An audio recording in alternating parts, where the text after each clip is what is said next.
जाता है। कार्तिक मास के स्नान की महिमा देवों ने भी गाई है। कार्तिक स्नान में कार्तिक स्नान की कथा का बहुत अधिक महत्व माना गया है। मान्यता है कि कार्तिक मास में स्नान करने से मनुष्य के सारे पाप तो धुलते ही हैं, साथ ही भगवान विष्णु की कृपा से उस मनुष्य को मरणोपरांत मोक्ष की प्राप्ति होती है। कार्तिक स्नान की कथा इस प्रकार है। किसी गांव में एक बुजुर्ग महिला रहती थी। वह कार्तिक मास का व्रत रखती थी। उसके व्रत खोलने के समय भगवान श्री कृष्ण आते और खिचड़ी रखकर चले जाते। बुजुर्ग महिला के पड़ोस में एक औरत रहती थी। वह बुजुर्ग महिला को देखकर ईर्ष्या करती थी कि इसका कोई नहीं है, फिर भी इसे खाने के लिए खिचड़ी मिल ही जाती है। एक दिन कार्तिक महीने का स्नान करने बुजुर्ग महिला गंगा नदी पर गई। पीछे से भगवान कृष्ण उसके लिए खिचड़ी रख गए। पड़ोसन ने जब खिचड़ी का कटोरा रखा देखा तो वह कटोरा उठाकर घर के पीछे फेंक आई। कार्तिक स्नान के बाद बुजुर्ग महिला ने घर आकर देखा कि आज खिचड़ी का कटोरा नहीं है। वह भूखी ही रह गई। पड़ोसन ने जहाँ खिचड़ी गिराई थी वहाँ एक पौधा उगा जिसमें 2 फूल खिले। एक बार एक राजा उस नगर से निकला तो उसकी नज़र उन दोनों फूलों पर पड़ी। वो उन्हें तोड़कर घर ले आया। घर आकर उसने वह फूल रानी को दिए, जिन्हें सूंघने पर रानी गर्भवती हो गई। कुछ समय बाद रानी ने 2 पुत्रों को जन्म दिया। वह दोनों जब बड़े हो गए तब वह किसी से भी बोलते नहीं थे, लेकिन वह दोनों शिकार पर जाते तब रास्ते में उन्हें वहीं बुजुर्ग महिला मिलती, जो अभी भी यहीं तक कहती कि कहाँ गई मेरी खिचड़ी, कहाँ गया मेरा कटोरा। बुजुर्ग महिला की बात सुनकर वह दोनों कहते कि हम हैं तेरी खिचड़ी और हम हैं तेरा कटोरा। हर बार वे शिकार पर जाते तो बुजुर्ग महिला यही बात कहती और वह दोनों वही उत्तर देते। एक बार राजा को ये बात पता चली।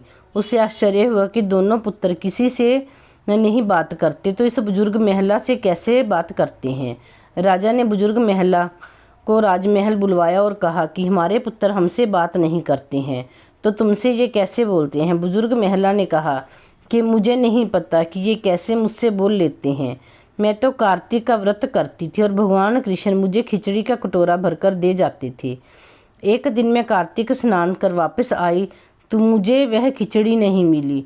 जब मैं कहने लगी कि कहाँ गई मेरी खिचड़ी और कहाँ गया मेरा कटोरा, तब इन दोनों लड़कों ने कहा कि तुम्हारी पड़ोसन ने तुम्हारी खिचड़ी फेंक दी थी तो उसके 2 फूल बन गए थे। वह फूल राजा तोड़कर ले गया और रानी ने सूंघा तो पुत्रों का जन्म हुआ। हमें भगवान ने तुम्हारे लिए भेजा है। सारी बात सुनकर राजा ने बुजुर्ग महिला को महल में ही रहने का आदेश दिए। हे कार्तिक महाराज, जैसे आपने बुजुर्ग महिला की बात सुनी वैसे ही आपका व्रत रखने वाले हर एक की बात सुनना। जय श्री कृष्ण। जय श्री राधे। कार्तिक स्नान की इल्ली और घुनिया वाली कथा। इल्ली घुनिया की कथा कार्तिक महीने में कही और सुनी जाती है। व्रत में कहानी कहने और सुनने से व्रत का संपूर्ण फल प्राप्त होता है। इल्ली घुनिया की कथा। एक इल्ली थी और एक घुनिया था। इल्ली बोली, आ घुनिया, दोनों कार्तिक नहाए। घुनिया बोला, तू गिरी शुहारे में पड़ी रहती है, तेरे तो ताकत है, तू ही नहा ले। मैं तो मोठ बाजरे में पड़ा रहता हूँ, इसीलिए ताकत नहीं है कार्तिक नहाने की। इल्ली तो किसी तरह राजकुमारी के पल्ले में छिपकर रोजाना कार्तिक नहाती। घुन नहीं नहाया। कार्तिक की पूनम के दिन दोनों मर गए। इल्ली अगले जन्म में राजा के घर राजकुमारी बनी और घुन राजा के घर में मेंढक बन गया।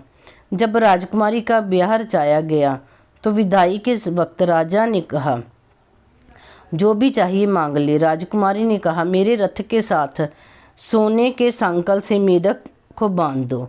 राजा ने कहा, ये क्या मांगा? कुछ हीरे जवाहरात मांगो। राजकुमारी बोली, मुझे तो मेंढक ही चाहिए। मेंढक को रथ से बांध दिया गया।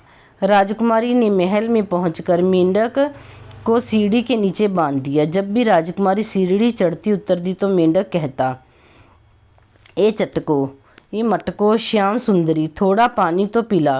राजकुमार कहती, भाई गुनिया, पहले कार्तिक तो नहा।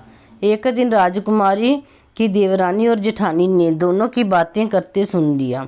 उन्होंने राजकुमार से कहा, तू रानी लाया है या जादूगरनी? ये इंसानों से तो बात नहीं करती, जानवरों से बात करती है। राजकुमार बोला, जब तक मैं खुद नहीं देखूं विश्वास नहीं करूंगा। वह छिपकर बैठ गया। मेंढक और राजकुमारी में वही बातें हुई। राजकुमार ने गुस्से में तलवार निकाल ली और पूछा, मेंढक से क्या बातें हो रही थी? सच बताओ, नहीं तो अच्छा नहीं होगा। राजकुमारी ने सारी बात बताई। कहा, पिछले जन्म में ये गुनिया था और मैं इल्ली। मैंने इसे कार्तिक नहाने को कहा पर यह नहीं नहाया और मैं तो नहा ली। हम दोनों पिछले जन्म की बात ही कहते हैं। राजकुमार ने कहा, कार्तिक में गंगा में नहाने का इतना फल मिलता है तो हम दोनों जोड़े से कार्तिक नहाएंगे और दान पुण्य करेंगे। दोनों ने जोड़े से कार्तिक स्नान किया। इससे उनका राज्य और धन संपत्ति अत्यधिक बढ़ गए। हे कार्तिक महाराज, जैसा इल्ली को दिया वैसा सबको देना, गुण जैसा किसी को मत देना। जय श्री राधे। जय श्री राधे। कार्तिक स्नान की कहानी। एक बार एक सास ने बहू से कहा कि मैं कार्तिक स्नान करना चाहती हूँ। बहू बोली, जरूर करो, मैं भी आपके साथ कार्तिक स्नान कर लेती हूँ। सास बोली, बहू तुम्हारी तो अभी बहुत उम्र पड़ी है, तुम बाद में कर लेना। यह कहकर सास गंगा स्नान के लिए चली गई। पीछे बहू ने कुम्हार के यहाँ से मिट्टी के छोटे कुंडे मंगाकर रख लिए। बहू रोज सुबह जल्दी उठकर नहाने के लिए कुंडा लेती और बोलती, मन चंगा तो कुंडे में ही गंगा।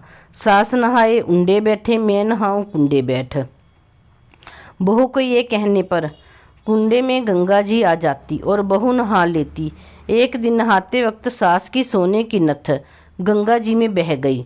जब बहू ने नहाने के लिए कहा, मन चंगा तो कुंडे में ही गंगा, तो गंगा जी के साथ ही नथ भी कुंडे में आ गई।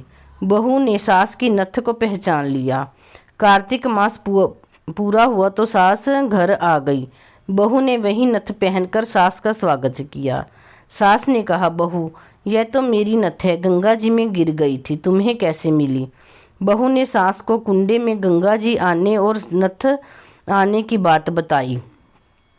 सास ने बहू से कहा कि मुझे ब्राह्मण भोजन करवाना है। बहू बोली, मुझे भी करवाना है, मैंने भी कार्तिक स्नान किए हैं, व्रत उपवास भी किए हैं, पीपल पथवारी तुलसी को सींचा है, दीपक जलाया है, घर में ही भगवान की परिक्रमा लगाई है। मेरी परिक्रमा यही स्वीकार करने की प्रभु से प्रार्थना की है। सास को विश्वास नहीं हुआ, बोली, तूने कार्तिक स्नान नहीं किए। बहू सास को अंदर ले गई और कुंडे दिखाए। वे कुंडे सोने के हो गए थे। अब सास को विश्वास हो गया और खुशी खुशी दोनों ने व्रत का उद्यापन किया, ब्राह्मण भोजन करवाया, दक्षिणा देकर उन्हें विदा किया। ये कथा कहने सुनने वाले और हुंकार भरने वाले सभी का कल्याण हो, सभी को ऐसा फल मिले। जय श्री राधे।